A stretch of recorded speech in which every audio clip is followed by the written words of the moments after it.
దేవుని బిడ్డలారా, మీ అందరికీ ప్రభువైన యేసుక్రీస్తు నామములో వందనాలు శుభములు తెలియజేస్తున్నాం. సృష్టికర్త అయిన దేవుని వాక్యం విందాం. యేసు ప్రభు బోధ విందాము. దేవుని బిడ్డలారా, పరిశుద్ధ గ్రంథం నుండి, బైబిల్ గ్రంథం నుండి యేసయ్య దేవుని మాటలు. ప్రకటన గ్రంథము 1:14 ఆయన తలకు తెల్లని వెంట్రుకలు ఉండెను. ఆయన తల ఎంటికలు తెల్లగా ఉండెను. సృష్టికర్త అనే దేవుని ఎంటికలు తెల్లగా ఉండెను అని బాప్తిస్మం ఇచ్చే యోహాను కాకుండా పద్మాసి దీపంలో పరవాసుడైన యోహాను దర్శనం చూశాడు. ప్రకటన గ్రంథములో మనకు చూస్తే తల ఎంటికలు తెల్లగా ఉండేను. ప్రకటన గ్రంథము 1:14 భూలోకములు బతుకున్న పాస్టర్లందరూ చదివి మారు మనస్సు పొందండి. దేవుని సేవకులారా, క్రైస్తవులారా, క్రైస్తవ నేతలారా, జాగ్రత్తగా. తల ఎంటికలు తెల్లగా ఉంటే గౌరవంగా ఉంటుంది, మరిగతో ఉంటుంది. తెల్ల వెంట్రుకలు కిరీటము లాంటిది, దేవునికి మహిమ కలుగును గాక. కనుక తెల్లగి వెంట్రుకలు చాలామంది కలర్ వేసుకుంటున్నారు. ఎంటికలకి కనుబొమ్మలు కూడా ఎంటికలకి కలర్ వేసుకుంటున్నారు. ఎవరు జ్ఞానం లేని పాస్టర్లు, ఎవరు తెలివి లేని పాస్టర్లు, వాక్యం తెలియని వారు తలకు కలర్ వేసుకుంటున్నారు, నల్ల కలర్ వేసుకుంటున్నారు. తెలుపు పరిశుద్ధకు సాదృశ్యం, తెలుపు దేవునికి సాదృశ్యం, తెలుపు చాలా ప్రాముఖ్యమైనది. కానీ దేవుని బిడ్డలారా, తెల్ల ఎంటికలు మంచి వయసు వచ్చినప్పుడు, వృద్ధుడైనప్పుడు ఎంటికలు తెల్లగా అవుతూ ఉంటాయి. దేవుని వాక్యం నువ్వు తల ఎంటికలు నడిచేంత వరకు నేను ఎత్తుకొని సంక పెట్టుకుంటాను దేవుని వాక్యంలో రాయబడింది. తల ఎంటికలు తెల్లగైనంత వరకు కూడా సృష్టికర్త అనే దేవుడు తోడుగా ఉంటానని చెప్తున్నాడు. ప్రకటన గ్రంథం 1:14 ఆయన తల ఎంటికలు తెల్లగా ఉండెను తెల్లగా ఉండే ఎంటికలు, తల ఎంటికలు. దేవుని సేవకులు, పాస్టర్లు ఎగిరెగిరి ప్రసంగాలు చేస్తారు. చర్చిలో పులిపీట మీద తెల్లని వస్త్రాలు ఉండాలి, తెల్లని ఎంటికలే ఉండాలి. తెల్ల వస్త్రాలు ఉండాలి, తెల్ల ఎంటికలు ఉండే ప్రభుని గణపరచాలి, ఆరాధించాలి, యేసయ్య బోధ చెప్పాలి. కానీ కలర్ బట్టలు వేసుకోకూడదు. బయట ఏమని వేసుకో, కానీ సృష్టికర్తని దేవుని వాక్యం చెప్తేప్పుడు తెల్లని వస్త్రాలు వేసుకోవాలి. అది నిలువుట అంగిలు వేసుకోవాలి. టక్కు లేకూడదు, టక్కు టెక్కేయకూడదు. బైబిల్ ట్రైనింగ్ చేసాం. ఏం బైబిల్ ట్రైనింగ్ చేసినా అవే నువ్వు కలర్ వేసుకోమని చెప్తుందా? ముఖానికి ఎంటికలకి కలర్ వేసుకోమని చెప్తుంది బైబిల్ ట్రైనింగ్ చెప్తుంది. అవి ఎట్లా? నా బైబిల్ ట్రైనింగ్ చెప్తుంది తెల్లని వస్త్రాలు ధరించుకోవాలి, తెల్లని ఎంటికలు కలిగి ఉండాలి. అప్పుడు పేరు గౌరవంగా అందరికీ పెద్దరికంగా ఉంటుందని నేను ట్రైనింగ్ చేసిన బైబిల్ చెప్తుంది. దేవునికి మహిమ కలుగును గాక. మన ముఖ్యమంత్రి, తెలంగాణ రాష్ట్ర ముఖ్యమంత్రి గారు రేవంత్ రెడ్డి గారు ప్రమాణ స్వీకారమైన తర్వాత మరి ఆయన సెక్రటేరియట్లో మీటింగ్ పెట్టాడు. హైదరాబాద్ సెక్రటేరియట్లో తెలంగాణ రాష్ట్రంలో ఉన్న మెయిన్ పాస్టర్లకి, పెద్ద పాస్టర్లకి మీటింగ్ పెట్టాడు. దేవుని కృపను బట్టి మాగున్నారంటే నేను కూడా వెళ్ళాను. ఆ మీటింగ్కి వెళ్ళాను. అందరూ ఒక గదిలో కూర్చోబెట్టారు. అట్లా 2-3 గదుల్లో కూర్చోబెట్టారు. 50 మందిని ఒక గదిలో కూర్చోబెట్టారు. నేను కూడా కూర్చున్నా, చివరికి కూర్చున్నా. ముఖ్యమంత్రి, మన తెలంగాణ రాష్ట్ర ముఖ్యమంత్రి రేవంత్ రెడ్డి గారు మేమున్న రూమ్లోకి వస్తే అందరూ వందనాలు చెప్పారు. నేను కూడా వందనాలు చెప్పాను. మన రేవంత్ రెడ్డి గారు సారు చూస్తే నాకంటే పెద్దవాళ్ళు చాలామంది ఉన్నారు అక్కడ. కానీ అందరు కలర్లు వేసుకున్నారు, నల్లగా కలర్లు వేసుకున్నారు, నల్ల సూట్లు వేసుకున్నారు. నేను మాత్రమే తలకు మాత్రము తెల్ల వెంట్రుకలు, నాకు డ్రెస్సు మాత్రం తెల్లని డ్రెస్సు, అంగీ పాయింట్ తెల్ల డ్రెస్ వేసుకున్నాను. నేను ఒక్కనే 50 మందిలో తెల్లగా కనిపిస్తున్నా. తర్వాత రేవంత్ రెడ్డి ముఖ్యమంత్రి గారు కూడా తెల్ల డ్రెస్సులో ఉన్నాడు. దేవునికి మహిమ కలుగును గాక. సార్ నన్ను చూసి, ఎవరయ్యా ఆ పెద్ద మనిషి, కొన కూర్చోబెట్టిర్రు అని ఇక్కడ తీసుకురండి అని నన్ను దగ్గర పిలుచుకొని కూర్చోబెట్టుకున్నాడు. దేవునికి మహిమ కలుగును గాక. ఇలా చూడండి ఎంత గౌరవం. ఒక ముఖ్యమంత్రికి దృష్టికి వెళ్ళిందండి. నా తల ఎంటికలు తెల్లని డ్రెస్సు, తెల్ల ఎంటికలు. కనుక తెల్ల ఎంటికలు ఉంటే దేవుని బిడ్డలారా మనకి ఏం జరుగుతుందంటే గౌరవం దొరుకుతుంది.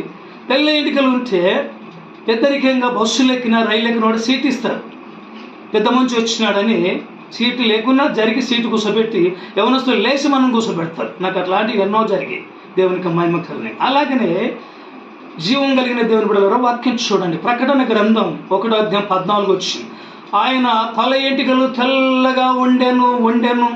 సృష్టికర్త అనే దేవుడు చనిపోయి తిరిగి లేచిన తరువాత ధవల సింహాసనం మీద కూర్చున్నాక యేసుక్రీస్తు దేవుడు సృష్టికర్త అనే దేవుని తల వెంట్రుకలు తెల్లగా వండెను. దేవునికి మహిమ కలుగును గాక. ఏం బైబిల్ ట్రైనింగ్ చేసినావా? ఏం రెవరెండు నువ్వు? ఏం పాస్టరు? ఏం బిషప్? సీనియర్ పాస్టర్ అంటే సీనియర్ పాస్టర్. నీకు వాక్యమే తెలియదు. వాక్యం సరిగా బతకవు. వాక్యం సరిగా జీవించనే నీ జీవితంలో నీ నడకలు లేదు. ఏం సీనియర్ పాస్టర్? జ్ఞానము తెలివి ఉందా? బైబిల్కి వ్యతిరేకంగా పాస్టర్లు బతుకుతున్నారండి. బైబిల్కి వ్యతిరేకంగా నడుస్తున్నారు, జీవిస్తున్నారు, బోధిస్తున్నారు, కానీ జీవితం లేదు. ప్రకటన గ్రంథం 1:14 ఆయన తల ఎంటికలు తెల్లగా ఉండెను. దేవునికి మహిమ కలుగును గాక. దేవుని బిడ్డలారా, జాగ్రత్తగా యేసయ్య బోధ వినండి. తెల్ల ఎంటికలు నేను కలర్ వేయలేనా? చెప్పండి 100 రూపాయలు అయితే కలర్ అయిపోయాయి. కలర్ వేయలేనా? నేను కలర్ వేసి సోముతున్న దేవుని వాక్యానికి లోబడుతున్నా. సృష్టికర్తని దేవుని వాక్యానికి లోబడి బోధించి నేనే జీవించుకుంటే ఎట్లా అని నేను ఖచ్చితంగా చర్చిలో బోధిస్తప్పుడు తెల్ల డ్రెస్ వేస్తా. టక్కేయను నిలువుగా అంగిని వదిలేస్తా. తెల్లటి డ్రెస్ వేసుకుంటా. వైట్ డ్రెస్, తెల్ల ఎంటికలు, తెల్లని డ్రెస్ మీదనే యేసు ప్రభుని ఆరాధిస్తా, ప్రకటిస్తా, బోధిస్తా. దేవునికి మహిమ కలుగును గాక. చూడండి, మీరు ఏమైనా ఆలోచన కలిగి ఉన్నారా? సేవకులారా, ఏం సేవకులు, ఏం పెద్ద పాస్టర్, ఏం రెవరెండు, నువ్వు ఎలాంటి సీనియర్ పాస్టర్? నీకు వాక్యమే తెలియదు, యేసయ్య బోధనే తెలియదు. బోధిస్తున్నావా? ఏం జీవిస్తున్నావు చెప్పండి? చాలా మటుకు సూటు బూట్ అంట. సూటు ఎవడు చెప్పేవా? సూటు కర్రెగున్న సూట్లు వేసుకుంటావా? సౌకుడు ఎవడైనా, దేవుని సౌకుడు సూట్ ఎవడు వేసుకుంటాడు? హోటల్లో పని చేస్తాడు, వేసుకుంటాడు. మురికి అంటుంది, మైలు అంటుంది. దేవుని సేవకుడు వైట్ డ్రెస్ వేసుకోవాలి. తెల్లని డ్రెస్సు, తెల్లని గడ్డము, తెల్లని ముష్యాలు, తెల్లని తల ఎంటికలు, తెల్లని బూటు సూట్ ఉండాలి. వైట్ డ్రెస్ ఉండాలి. దేవుని సేవకుడు అయ్యండి. దేవుని మందిరములు ఆరాధిస్తూ, దేవుని మందిరములు ప్రార్థిస్తూ, పులిపీట మీద ఉండి యేసయ్యను గణపరుస్తూ ప్రకటిస్తూ నీవు నేనైనా సరే జాగ్రత్తగా వాక్యాన్ని పరిశోధించి. బైబిల్ ట్రైనింగ్లో నీకేమో నేర్పారా? తెల్ల బట్టలు వేసుకోమని చెప్పారా? సూట్ వేసుకో, బూట్ వేసుకో, మూతికి కలర్లు వేసుకో, నెత్తికి కలర్లు వేసుకో, మఖానికి రంగు వేసుకో అని బైబిల్ ట్రైనింగ్ చెప్తుందా? ఏమైనా ఆలోచన ఉందా? ఏమైనా జ్ఞానం ఉందా? సౌకులారా, మారు మనసు పొందండి. క్రైస్తవులారా, మారు మనసు పొందండి. సంఘ పెద్దలారా, మారు మనసు పొందండి. నిజంగా చెప్తున్నా, నువ్వు నెత్తికే కానీ కలర్ వేస్తే నువ్వు సౌకుడు కాదు, సంఘ నాయకుడు కాదు, విశ్వాసం అసలు కాదు. చాలా మటుకు జాగ్రత్త మానేయండి. నెత్తికి కలర్ వేసుకునేది మానేయండి. ఏమి నెత్తికి కలర్ వేసుకుంటే నీకు పిల్లనిస్తారా? పిల్లలు చూనికి వస్తారా? చెప్పండి, ఏం చేస్తారు చెప్పండి. దేవుని సేవకులారా, మామూలు పాస్టర్లు అందరం కలిసి ఒక హోటల్కి వెళ్ళాం, పెద్ద హోటల్కి బిర్యానీ తినడానికి. దేవుని సేవకులం అందరం కలిసి మామూలు టౌన్లో ఒక పెద్ద హోటల్కి వెళ్ళాం. వెళ్ళిన తర్వాత ఒక 60-70 మంది సేవకులు కూర్చున్నాం, రౌండ్కి కూర్చున్నాం. భోజనం తీసుకొని వస్తూ బిర్యానీ తీసుకొని వస్తున్నాడు ఒక సర్వెంట్, హోటల్ పనిచేస్తాడు. బిర్యానీ తీసుకొని వచ్చి ఇటు చూస్తే ఆ 60-70 మందిలో నా ఎంటికలు మాత్రమే తెల్లగా కనిపిస్తున్నాయి. ఆ సర్వెంట్కి పనిచేసే వ్యక్తి నా తల ఎంటికలు చూసి మొత్తం తిరిగి వచ్చి ఫస్ట్ ప్లేట్ భోజనం తీసుకొచ్చి నా ముందర పెట్టాడు. నా ముందర పెడుతున్న తత్తిమైన పాస్టర్లలో అరుసులు పెద్దకి పెట్టింది. ఒకవే నాకు తెలుస్తుందా? పెద్దయ్య ఎవరో చూసి ఆయన తల ఎంటికలు చూసి ఆ తెల్ల ఎంటికలు చూసి నేను ఫస్ట్ పెద్దయ్యకి మొదట భోజనం ప్లేట్ పెడుతున్నా అన్నాడు. దేవునికి స్తోత్రం. అందరికీ అవమానం అయింది. దేవుని సేవకులారా, హోటళ్ళైనా బస్సులైనా ఎవరికైనా సరే, నేను ప్రపంచ దేశాలు వెళ్ళి విమానాలు ఎక్కి బోధ చేసి వచ్చిన. నీ బతుకు ఒక దేశం అయినోడో కాదు. నువ్వు ఎంటికి కలర్ వేసుకొని తిరుగుతావు. అట్లాంటిది కాదు. సూటు బూట్ వేసుకున్నది. నీకు డ్రెస్ మీటింగ్ తెలుసా? తెల్ల డ్రెస్ వేసుకోవాలి సేవకుడు. White dress. బోధ చేసేటప్పుడు, దేవుని మందిరంలో ఉన్నప్పుడు, పులిపిడి మీద ఉన్నప్పుడు తెల్ల ఎంటికలు ఉండాలి, తెల్ల డ్రెస్ ఉండాలి. అది నా బైబిల్ ట్రైనింగ్ చెప్తుంది, నేను చేసిన ట్రైనింగ్ చెప్తుంది. నీకేం ట్రైనింగ్ చేస్తున్నావు? నువ్వు ఎట్లా బైబిల్ చదివినావు? ఎట్లా సేవకుడు? ఎట్లా సీనియర్ అవుతుంది?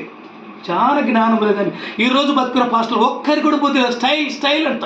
ఏం స్టైల్ బా? సినిమా హీరోవా నువ్వు? సినిమా యాక్టర్వా? చూస్తున్నాడు దేవుడు, యేసుక్రీస్తు దేవుడు, చూచుచున్న దేవుడు. జాగ్రత్త సుమి, మారు మనసు పొంది యేసయ్య దేవుని కనపరచు. చూడండి వాక్యం, ప్రకటన గ్రంథం 1:14 ఆయన తల ఎంటికలు తెల్లగా ఉండెను. ఆయన అంటే ఎవరు? భూమిని ఆకాశమును కలిగజేసిన దేవుడైన యేసయ్య దేవుడు.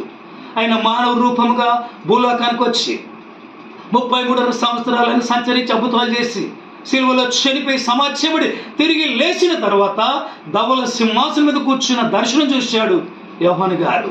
జాగ్రత్తగా తెల్లని వస్త్రాలు, తెల్లని ఎంటికలే కలిగి ఉండాలి. దేవునికి మహిమ కలుగును గాక.